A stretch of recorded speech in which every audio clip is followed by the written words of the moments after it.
So, everyone and your mother has been complaining about the Pokemon games getting worse and worse. So, let's just take it into our own hands and create a new region, the game's titles, and a few new Pokemon. Well, I'll do all the hard work and you just sit back and watch as I ramble. So, where does our new game even take us? Well, Toltia, of course, based on Italy, but actually these provinces of the Roman Empire, which add Austria and Switzerland to the mix. We've got grasslands, wastelands, scrublands, snowlands, jungles, deserts, and autumn, of course, the biome. Some regions have some kind of gimmick. You know, Hoenn has way too much water, Paldea has a giant hole in the middle, and for Teltia, that gimmick depends on the version. Either a giant volcano or a glaciated mountain covering the surrounding swamp and a part of a city in pitch black ash or white snow, respectively.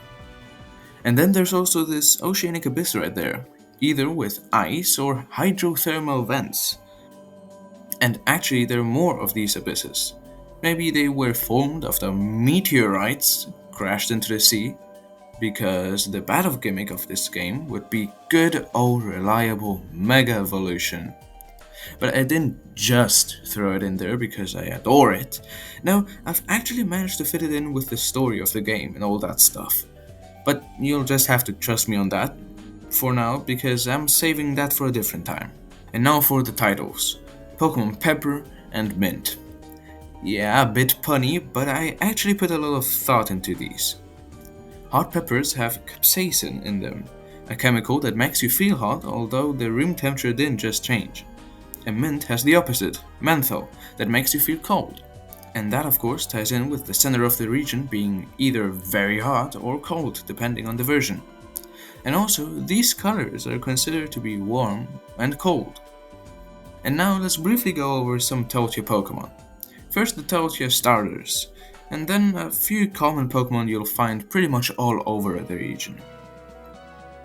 The Cocoa line is based on different kinds of grapes and wine, as well as the Celtic god of wine, Sucellus, together with his big mallet and wolf pelt. For the fire starter, I took inspiration from boobies and Hephaestus, the Greek god of fire and smithing. The poor guy is mainly known for how incredibly unattractive he is, but our fire starter here undergoes an ugly duckling kind of transformation. And Arin is based on water striders, diving bell spiders, and water bubbles, as well as Ran, Norse and Germanic goddess of the sea, who uses her net to drag sailors into the afterlife. Some of the most iconic Pokemon of our region aren't just the cool stars, but the early route encounters at the very beginning of your adventure. This is Pichotto. This is a very Gen 1 or 2 looking design. Technically it's a marmot, but actually it just resembles lots of different real life species. It stores little pebbles in its cheek pouches, and its evolution, Capoto, throws them at the opponent. And now it's part of the Italian Mafia, I guess. And I added a few patterns to convey typical Mafia attire.